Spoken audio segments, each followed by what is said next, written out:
Behind every technology, there is a concept. Behind every concept, there is an understanding. Welcome back to Tanmay Tech Academy. This is the last video in Computer Networks playlist, that is URL request flow. The topic is URL request flow. Okay, ఈ URL request flow అంటే ఏంటి అనేది చూద్దాం. ఇంటర్వ్యూస్లో మెయిన్గా and ఫ్రీక్వెంట్గా అడిగే topic what happens when user enters A URL in web browser. Okay, ఇది చాలా ఫ్రీక్వెంట్గా అడుగుతారనమాట ఇంటర్వ్యూస్లో. సో కంప్యూటర్ నెట్వర్క్స్లో ఈ క్వశ్చన్ అనేది పక్కా అనమాట ఇంటర్వ్యూ పర్పసెస్కి. సో ఇప్పటిదాకా మనం నేర్చుకున్న టాపిక్స్ అన్నీ like ARP, DHCP, DNS, HTTPS, okay, DHCP, ఇంకా 3-వే హ్యాండ్ షేక్, ఇవన్నీ కలగలిపి ఈ ఫ్లో యూఆర్ఎల్ రిక్వెస్ట్ ఫ్లో అనేది ఉంటుంది అనమాట. సో ఈ వీడియో ఎండ్ వరకు ఎక్కడ స్కిప్ చేయకుండా చూడండి. ఓకే, ఫస్ట్ ఆఫ్ ఆల్ మనం కంప్యూటర్లో ఆర్ ల్యాప్టాప్లో ఒక యూఆర్ఎల్ అనేది క్లిక్ చేసినప్పుడు, ఇప్పుడు google.com అని క్లిక్ చేస్తే ఒక వెబ్సైట్ వెనకల బ్యాక్గ్రౌండ్లో చాలా ప్రాసెస్ అనేవి జరుగుతాయి అన్నమాట. ఏం జరుగుతాయి, ఎలా జరుగుతాయి అనేది ఈ వీడియోలో స్టెప్ బై స్టెప్ నేర్చుకుందాం. Okay, first for example google.com అనేది క్లిక్ చేసినాం. User enters URL like google.com. Okay, అప్పుడు యూఆర్ఎల్ అనేది బ్రౌజర్కి వెళ్తుందనమాట.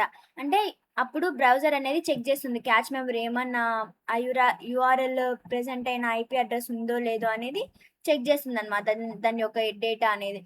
ఒకవేళ ఉంటే అప్పుడే ఇంకా రిటర్న్ ఇచ్చేస్తుంది అనమాట. ఆ వెబ్సైట్ అనేది ప్రొవైడ్ చేస్తుంది application like HTML, CSS, JavaScript యొక్క అప్లికేషన్ అనేది రెండర్ చేస్తుంది వెబ్సైట్లో. ఇఫ్ ఇందులో ఏమేమి ఉంటాయి, protocols like HTTPS, domain name ఏముంటుంది ఇందో google.com అని ఉంటుంది అనమాట.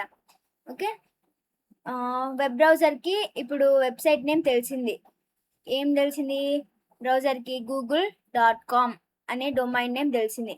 సో ఆ డొమైన్ నేమ్ పట్టుకొని మనం ఐపీ అడ్రస్ని కనుక్కుంటాం. ఇప్పుడు ఐపీ అడ్రస్ ఏ దాని వల్ల? డిఎన్ఎస్ రిక్వెస్ట్ వల్ల.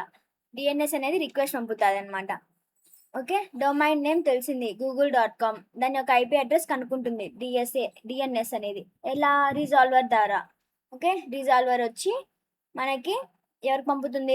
రూట్ సర్వర్కి పంపుతుంది. రూట్ సర్వర్ వచ్చేసి TLS server, top level domain TLD సర్వర్కి పంపుతుంది. తర్వాత ఆ టిఎల్డి సర్వర్ అనేది మళ్ళీ రెస్పాన్స్ ఇస్తుంది. ఎవరికి రెస్పాన్స్ ఇస్తుంది? రిజాల్వర్కి ఇస్తుంది. రిజాల్వర్ వచ్చి మళ్ళీ అథెంటికేటివ్ సర్వర్ని అడుగుతాడు, నాకు ఐపీ అడ్రస్ కావాలంటే. అప్పుడు అథెంటికేషన్ సర్వర్ అనేది ఐపీ అడ్రస్ని ప్రొవైడ్ చేస్తుంది అనమాట. సో లైక్ దట్ డొమైన్ నేమ్స్కి ఐపీ అడ్రస్ని అసైన్ చేస్తుంది అనమాట. ఏది? DNS by using resolver. Okay, తర్వాత డిఎన్ఎస్ సర్వర్ రిటర్న్స్ ఐపీ. ఇప్పుడు తర్వాత 3-వే హ్యాండ్ షేక్ అనమాట. ఇందులో సింక్రనస్ అక్నాలెడ్జ్మెంట్, ఇంకా అక్నాలెడ్జ్మెంట్ విత్ అక్నాలెడ్జ్మెంట్, ఈ 3 ప్రాసెస్ అనేవి జరుగుతాయి. ఓకే, నెక్స్ట్ ఇప్పుడు మీకు క్లారిటీగా ఫుల్గా కావాలంటే, ఇప్పుడు నేను యూఆర్ఎల్ వెబ్సైట్ ఓపెన్ చేసి ఏమేమి టెక్నిక్స్ జరుగుతాయో, ఏమేమి ప్రోటోకాల్స్ అనేవి యూజ్ చేయాలో ఊరికే చెప్తున్నాను. సో మీకు ఒకవేళ క్లారిటీగా నీట్గా కావాలంటే ఒక్కొక్క ప్రోటోకాల్ పైన ఒక్కొక్క వీడియో చేశాను. So please check out those videos. Okay, ఈ డిఎన్ఎస్ సర్వర్ తర్వాత ఏఆర్పి లుక్అప్ అనేది జరుగుతుంది అనమాట. అంటే ఐపీ అడ్రస్ మ్యాక్ అడ్రస్కి కన్వర్ట్ చేస్తుంది అనమాట. మీన్స్ కన్వర్ట్ కాదు, కనుక్కుంటుంది. ఐపీ అడ్రస్ ద్వారా మ్యాక్ అడ్రస్ కనుక్కుంటుంది ఏఆర్పి లుక్అప్ అనేది. తర్వాత కనెక్షన్ అనేది ఏర్పరుస్తుంది. ఎందుకంటే మ్యాక్ అడ్రస్ కనుక్కోకపోతే మనకి ఏ డివైస్ డెస్టినేషన్ అని తెలియదు. సో ఏఆర్పి లుక్అప్ తర్వాత టీసీపీ 3-వే హ్యాండ్ షేక్ అనేది జరుగుతుంది. ఇందులో సింక్రనస్ ప్లస్ యాక్ అనే రిక్వెస్ట్లు 3 జరుగుతాయి. ఈ ప్రాసెస్ అన్ని జరిగినాక ఎస్టాబ్లిష్ రిలయబుల్ కనెక్షన్ అనేది ఎస్టాబ్లిష్ చేస్తుంది. ఏదానికి? క్లయింట్కి సర్వర్కి మధ్య. అంటే ఇప్పుడు ఇది తెలుసుకుంటారు.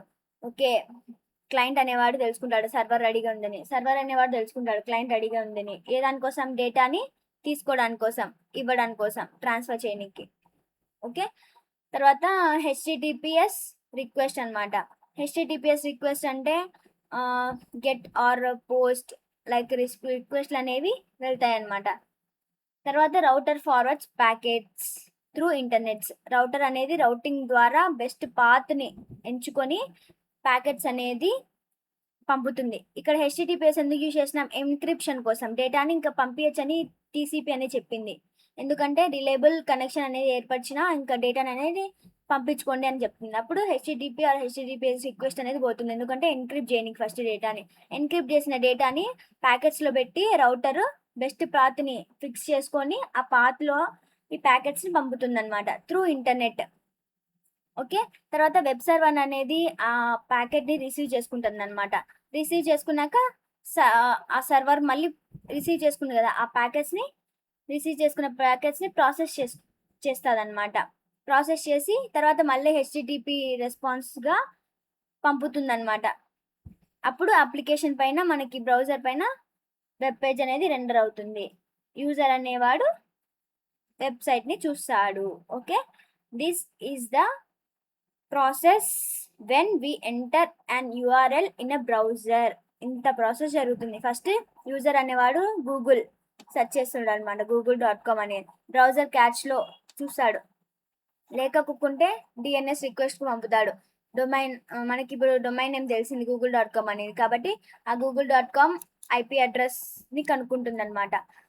ఎవరు ఈ ప్రాసెస్ చేస్తారంటే డిఎన్ఎస్ చేస్తుంది. డిఎన్ఎస్ సర్వర్ అనేది ఇంకా ఐపీ అడ్రస్ని ఇస్తుంది. తర్వాత ఏఆర్పి అనేది జరుగుతుంది. ఇక్కడ నేను రాయలే, సారీ. దీని తర్వాత మ్యాక్ అడ్రస్ ఇప్పుడు డిఎన్ఎస్ సర్వర్ ఐపీ అడ్రస్ కనుక్కుంది. మన దగ్గర డొమైన్ నేమ్ ఉంది, ఐపీ అడ్రస్ ఉంది. తర్వాత మ్యాక్ అడ్రస్ ఉన్న కావాలి డెస్టినేషన్కి రీచ్ కావాలంటే. సో మ్యాక్ అడ్రస్ కనుక్కోనికి ఏఆర్పి లుక్అప్ అనేది జరుగుతుంది. ఆ ఏఆర్పి అనేది ఐపీ అడ్రస్ బేస్ చేసుకొని మ్యాక్ అడ్రస్ అనేది కనుక్కుంటుంది అనమాట. కనుక్కున్న తర్వాత టీసీపీ అనేది 3-way హ్యాండ్షేక్ని యూజ్ చేసింది. అంటే ఇప్పుడు డెస్టినేషన్ తెలుసు, మనకి క్లయింట్ తెలుసు. తర్వాత మనకి కనెక్షన్ అనేది ఎస్టాబ్లిష్ కావాలంటే ఈ 3-way హ్యాండ్షేక్ అనేది యూజ్ చేస్తాం.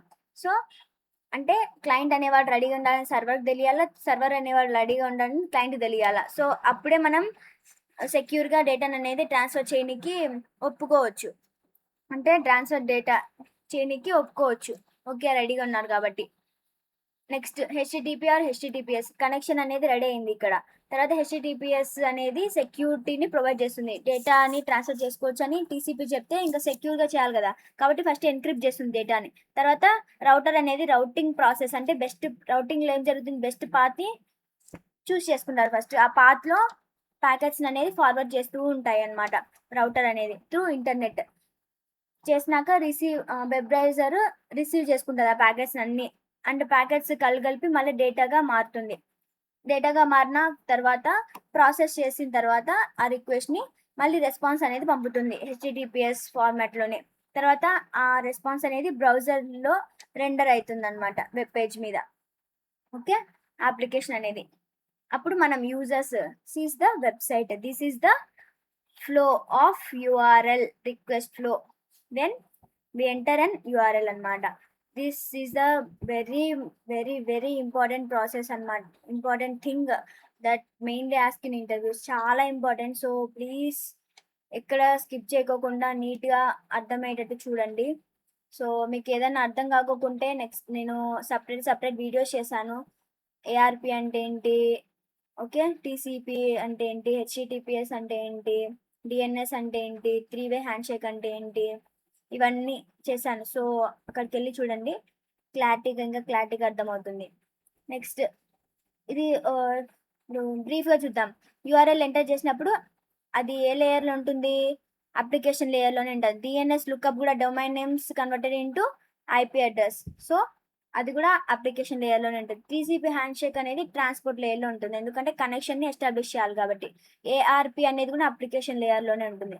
ఐపీ రౌటింగ్ అనేది నెట్వర్క్ లేయర్లో థర్డ్ లేయర్. మ్యాక్ అడ్రస్ అనేది డేటా లింక్ లేయర్ సెకండ్ లేయర్లో ఉంటుంది. సిగ్నల్ ట్రాన్స్మిట్ చేయాలి కదా సిగ్నల్ని, సో అది ఫిజికల్ లేయర్లో ఉంటుంది. హెచ్టిటిపి ఆర్ హెచ్టిటిపిఎస్ రిక్వెస్ట్ అంటే ఎన్క్రిప్టెడ్, డీక్రిప్టెడ్, కంప్రెషన్, ఓకే, అవన్నీ అప్లికేషన్ లేయర్లోనే జరుగుతాయి. So this is the topic, a question that mainly asked in interview. Okay, ఈ ఒక్క క్వశ్చన్లోనే అన్ని టాపిక్స్ కవర్ అయి ఉంటాయి అనమాట. ఇంతవరకు చెప్పిన కంప్యూటర్ నెట్వర్క్స్ టాపిక్స్ అన్నీ. So this is the last topic in computer networks that are important for interview పర్పసెస్కి. సో మీకు అర్థమైంది అనుకుంటా. If you understand, please please please like, share and subscribe to my channel Tanmay Tech Academy. And remember, every topic you learn today becomes your strength tomorrow. So keep learning, keep going. This is Tanmay signing off. See you in the next playlist.